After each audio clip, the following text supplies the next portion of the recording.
జరిగింది. ఫ్యాకల్టీ వారు నాకు చెప్పారు 2000 మంది స్త్రీలు ఈ కళాశాల ప్రాంగణంలో కనబడాలా, స్త్రీల సదస్సు చేయాలి అన్నప్పుడు వెనక ముందు ఆలోచించకుండా ప్రిన్సిపల్ గారు ఏమైనా బడ్జెట్ ఇస్తారా అని ఆలోచించకుండా ఈ సదస్సును నిర్వహించడానికి ఒప్పుకున్నాను. ఎందుకంటే నేను ఒక్కదాన్నే లేడీ ఫ్యాకల్టీ ఉన్నాను కాబట్టి ఆ బాధ్యత నా మీద పడింది. Coordinator for women and gender studies అనే ఇన్స్టిట్యూట్ ద్వారా చేయాలి. శూన్యంలో ప్రారంభించాం, ఒక నయా పైసా చేతిలో లేకుండా. ఒక వ్యక్తిని సంప్రదించినప్పుడు 1000 రూపాయలు ఇస్తే ఫ్యాంప్లెట్స్ కొట్టించండి, అది ప్రారంభం. ఫ్యాంప్లెట్స్ కొట్టించి దానికయ్యే ఖర్చులకు దాతలందరూ కూడా ముందుకు వచ్చి ఇచ్చారు. గత సంవత్సరం నాకు ఆశ్చర్యం కలిగించే విషయం ఏంటంటే డోనర్స్ లిస్ట్ చదివేటప్పుడు 1,68,000 ఒక వారం రోజుల్లో దాతలు ఇవ్వగలిగారు. చప్పటి రోజులు అందరం మీరే ఇచ్చిన వాళ్ళు అనగా దేవుడు ఒక మంచి కార్యము సహృదయంతో ప్రారంభించినప్పుడు ఎలా మనల్ని వాడుకుంటాడని దానికి నిదర్శనం ప్రార్థన పూర్వకంగా ప్రారంభించాం.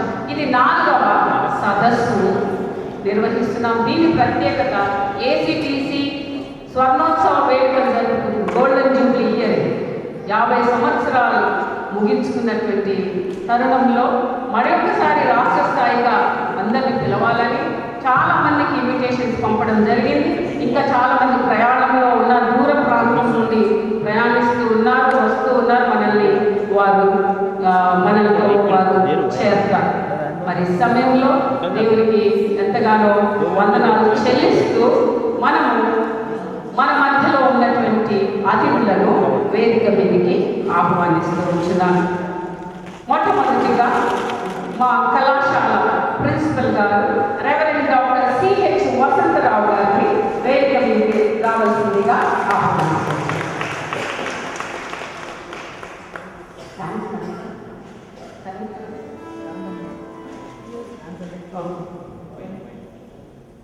రెండవదిగా ఈరోజు మనకు వాక్య సందేశాన్ని అందింపనైనటువంటి ఏసీటీసీ అలుమ్నై ఇక్కడే చదువుతున్నారు. ఏసీటీసీలో చదువుతున్న వారిని గుర్తించాలనే ఉద్దేశంలో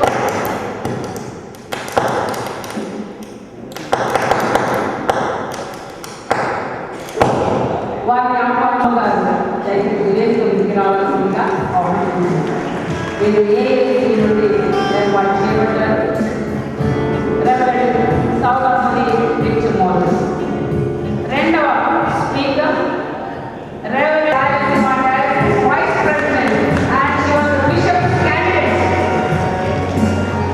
అమ్మగారు వేదికకి రావాల్సిందిగా ఆహ్వానిస్తున్నాను.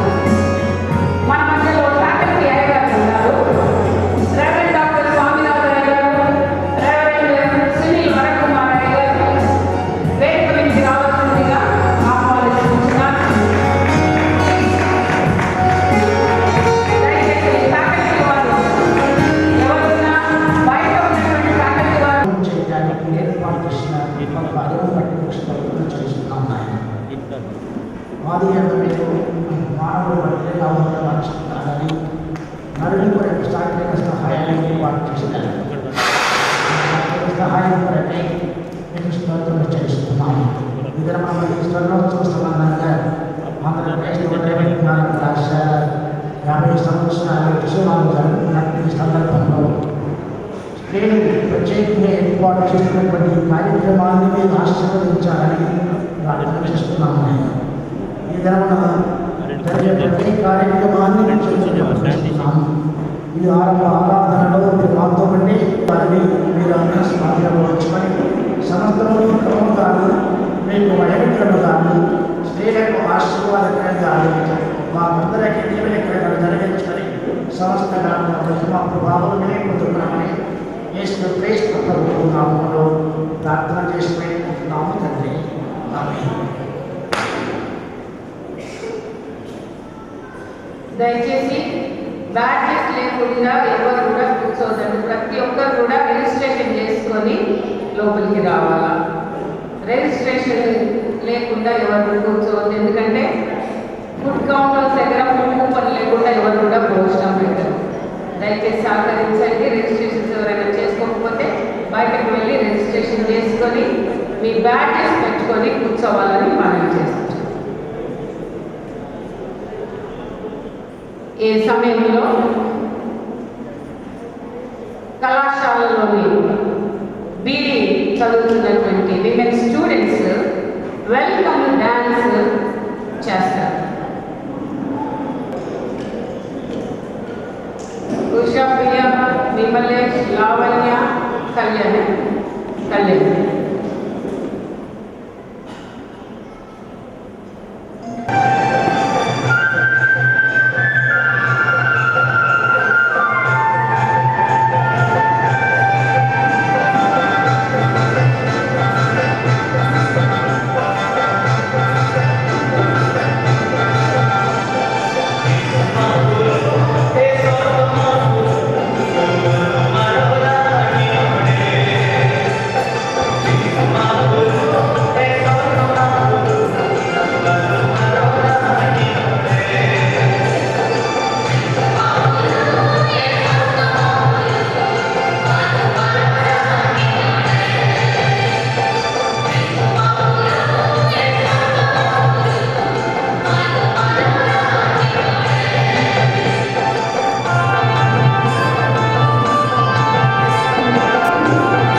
మనమందరము అనుభవిస్తాం. ప్రిన్సిపల్ గారు మొదటి దీపాన్ని వెలిగించవలసిందిగా కోరుతున్నాను.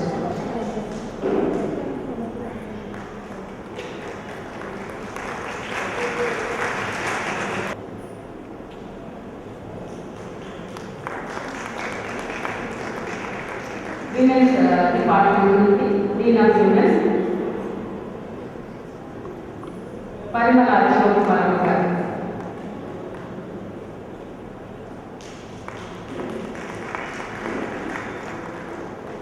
అమ్మ నిర్మల చెప్తాము గారు.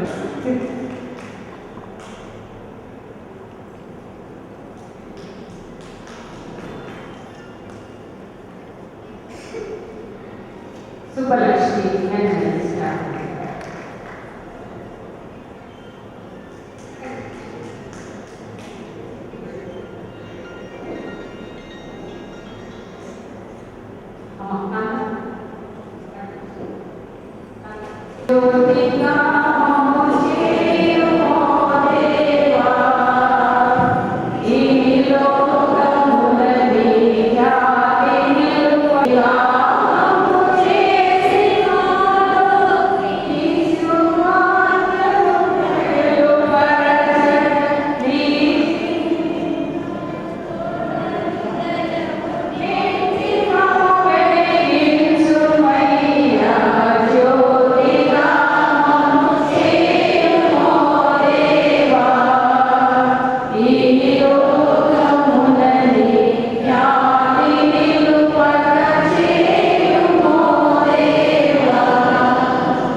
ఫ్యాకల్టీలో ఏకైక మహిళగా ఉంటూ మహిళల కొరకే వారిని బలపరిచి వేదాంత వారిగా ప్రభు యొక్క మహిమ కొరకు ఎన్నో కార్యక్రమాలను మీరు చేపడుతూ ఉన్నారు. అందులో ఇది ఒక కార్యక్రమం. కాబట్టి రెవరెండ్ విజయ్ కుమార్ అమ్మగారిని మనందరి పక్షాన నేను అభినందిస్తూ ఉన్నాను. ఈరోజు విజయ్ కుమార్ గారు ఈ దినం ప్రత్యేకంగా అద్భుతంగా మన కొరకై సందేశం అందించడానికి వచ్చినటువంటి అమ్మగారు రెవరెండ్ సౌదామణి విక్టర్ మోసెస్ అమ్మగారు మీకు వందనాలు తెలియజేసుకుంటున్నాను. Thanks for coming. అమ్మగారిని కూడా అప్రిషియేట్ చేద్దాం. దేవుడు మీరు ఎంతగానో దీవించి మన మధ్యలో వచ్చిన విధానంపై రెవరెండ్ జ్యోతి అమ్మగారు, రెవరెండ్ జ్యోతి నిర్మల అమ్మగారు, అమ్మ వెంకటమ్మ నేను మా మధ్యలోనికి అమ్మగారి సిబిసిలో ఉండి ఒక బిషప్ పదవిని పొందుకోవడానికి జరిగినటువంటి ప్రారంభంగా వచ్చినటువంటి మొదటి మహిళని వీరిని మనం అభినందిస్తాము. వీరిని మనం ఆహ్వానిస్తున్నాం. వీరిద్దరు కూడా నాకు ప్రియమైనటువంటి అక్కడ సౌదామణి గారు మీరు యూటీసీలో ఉన్నప్పుడు బెడ్రూమ్ సైగా నాకు మీకు నేర్పించేవారు. మీరెంతగానో మనం ప్రేమతో చూస్తున్నటువంటి వారు. జ్యోతమ్మ గారు కడపలో ఉన్నప్పుడు యూత్ మీటింగ్స్కి పిలిచి గొప్పగా యవనస్తుల్ని చైతన్యవంతులుగా చేస్తూ సేవకు సిద్ధపరుస్తూ ఉన్నటువంటి వారు. ప్రియమైనటువంటి వాళ్ళ ఈ ఇనాగరల్ వర్డ్స్ నేను తెలియజేయడానికి క్రైస్తవ నాయకులు నాయకురాలు గవర్నమెంట్ వారితో సంప్రదింపులు జరిగించి క్రైస్తవులకు అన్యాయం జరుగుతుంది, గుడులు పడగొడుతూ ఉన్నారు, ఆరాధన స్థలాలకు వెళ్ళి వాటిని అంతరాయం కలిగజేస్తూ ఉన్నారు. క్రైస్తవులుగా ఒక మైనారిటీగా ఉంటున్నటువంటి మనకు సంరక్షణ లేదంటూ గవర్నమెంట్ వారిని ఒత్తిడి చేశారు. ఒక విషయం నేను మీ ముందు చదివి అనుకుంటున్నాను. ఎందుకు ఇలాంటి హింసాకాండం, ఎందుకు ఇలాంటి అంతరాయాలు, ఎందుకు గుడులను ఈ విధంగా ధ్వంసం చేస్తూ ఉన్నారు? భారతదేశానికి స్వతంత్రం వచ్చి 8 సంవత్సరాలు కాలేదు. బ్రిటిష్ వారి పరిపాలనలో ఉన్నటువంటి ఈ దేశంలో క్రైస్తవ సంఘాన్ని కూడా ఇది బ్రిటిష్ వారి యొక్క వారి పరిచర్య ద్వారా ఏర్పడినటువంటి సంఘాలు కనుక ఇది కూడా వారికి చెందినటువంటి అన్నటువంటి ఒక ఆలోచన కొంతమంది కలిగి ఉండడంతో పాటు ఈ రీతిగా ఈ హింసాకాండను ఆరంభించున్నారు. భారతదేశంలో ఉన్నటువంటి క్రైస్తవ సంఘం ఎలాంటి పాశ్చాత్య దేశాలకు లేదా సంస్కృతులకు చెందినటువంటి విషయాలు భారత సంఘంలో కనబడినప్పుడు ఈ భారత సంఘం భారతదేశానికి చెందినది కాదు అన్న ప్రచారం జరుగుతూ ఉన్నదని నేను మనం జ్ఞాపకం చేసుకుంటున్నాను. ఈ విధంగా మనకు ఒక పెద్ద బాధ్యత ఉన్నది. ఈ బాధ్యత ఏంటంటే మన సాయశక్తులుగా మనం కృషి చేసి భారతదేశంలో ఉన్నటువంటి క్రైస్తవ సంఘం అక్షరాలుగా భారతీయ సంస్కృతిని చెంది ఉన్నదై ఉన్నట్టు చూడవలసినటువంటి బాధ్యత మనకు. ఈ గోవలో అనేక ప్రయత్నాల్లో ఒక ప్రయత్నం మనకు చెందినటువంటి జిఎస్సిఎస్ సంఘం భద్రాచలంలో ఉన్నటువంటి వారు ఒక నూతనమైనటువంటి విషయాన్ని ప్రవేశపెట్టారు. అదేంటంటే యేసుక్రీస్తు ప్రభు 25 డిసెంబర్లో పుట్టాడని మనం క్రిస్మస్ చేసుకుంటూ ఉన్నాము. తదుపరి ఇక గుడ్ ఫ్రైడేకి వెళ్ళిపోతున్నాం. అంటే పుప్పుడే సంపుడే పుట్టుకతోనే ఇంకా నెక్స్ట్ చంపడం. మరి యేసుక్రీస్తు ప్రభు ఒక మానవ రూపాన్ని దాల్చి మానవుడిగా మన ఎదురుకు వచ్చి మన యొక్క విశ్వాస సూత్రంలో ఆయన సంపూర్ణ మానవుడు, ఆయన సంపూర్ణ దేవుడిని ఒప్పుకుంటున్నటువంటి మనము ఆయన సంపూర్ణ మానవత్వానికి ఎక్కడ కూడా చోటు ఇవ్వడం కనబడడం లేదు. ఇక్కడ కూర్చున్నటువంటి అనేకులకు లేదా అందరూ బహుశా ప్రత్యేకంగా వేయబడినటువంటి వారమే ఒక శిష్యుడిగా పుట్టి 21వ దినంలో ప్రత్యేకంగా వేయబడి తరువాత వచ్చి దీవించి ఉయ్యాలలో వేసి పాటలు పాడి చుట్టుప్రక్కల వారిని తోటి విశ్వాసాన్ని రక్త సంబంధాన్ని కుటుంబీకుల్ని పిలిచి చాలా చక్కగా ఒక నూతన జన్మ ఇది దైవ కార్యమని, దైవ ప్రసాదమని, దైవ బహుమానమని మనం ఘనంగా దేవుని యొక్క మహిమ కొరకే బిడ్డ యొక్క జీవితం కొరకే ప్రారంభిస్తున్నాం. ఇంటి కోవలు యేసుక్రీస్తు ప్రభు 25 డిసెంబర్ జన్మించాడని మనం ఉత్సవాలు చేసుకుంటే మరి అన్ని 21 కూడా మనం చేస్తే మరి ప్రభువుని ఈ మానవ లోకానికి మానవుడిగా మనం మన సాంప్రదాయం చొప్పున స్వీకరించిన వారు అవుతామని జిఎస్సిఎల్సి సంఘం భద్రాచలంలో వారు ఒక చక్కటి పండుగను యేసుక్రీస్తు ప్రభు 21 ఉత్సవాలుగా చేయడం ఆరంభించారు. అది జనవరి 14వ తారీఖున జరిగింది. వారు దానికి పెట్టిన పేరేంటంటే బాలయేసు బారసాల. 700 మంది స్త్రీలు వచ్చి ఘనంగా తెలియజేశారు. ఒక పందిరి వేశారు. యేసు ప్రభు పుట్టినటువంటి పశుల పాలన ఒక తొట్టెలను తెచ్చిపెట్టారు. చిన్ని యేసు ప్రభుని ధర్మపౌరులు చేశారు. అది బెత్లెహేములో ఉన్నటువంటి యేసుక్రీస్తు ప్రభు యొక్క చిహ్నం. దాన్ని మళ్ళీ మీరు రీప్రొడ్యూస్ చేసి పొట్టెట్లో ప్రభుని వేసి ఆటలు పాడారు. లాగి లాగమ్మ లాగి మనం ఉంటుడే వాడు దాని నిజంగా యేసుక్రీస్తు ప్రభువు కట్టిన పాట నిజంగా ఆ సందర్భాన్ని 21వ దినంలో వారు పాడి అక్కడ ఉన్నటువంటి ట్రైబల్స్ అందరూ చాలా చక్కగా వాళ్ళ నృత్యాలతో వారి భాషల్లో పాటలు పాడారు. చిన్న బిడ్డలు ఉన్నటువంటి స్త్రీలు ముందున కూర్చొని దీన్ని ఆరంభించారు. పిల్లలైనటువంటి వారికి ప్రత్యేకమైనటువంటి ప్రార్థనలు ఆ విధమున చేయబడ్డాయి. స్త్రీలు వచ్చి తొట్టెలతో పాటలు పాడి తొట్టెల దగ్గర మోకాళ్ళకి ప్రార్థన చేసుకొని మనం పిల్లల కానుకలు పెడతాము. కానుకలు కూడా ఈ ఉయ్యాలు ఇది సంక్రాంతికి చాలా దగ్గరగా ఉండేది కనుక చక్కటి పాయసం కూడా వండి పెట్టి అటు తదుపరి వారు చక్కటి పోగుదారు బెల్లము ఒక ప్రసాదంగా ఇచ్చారు. ప్రియమైన వారు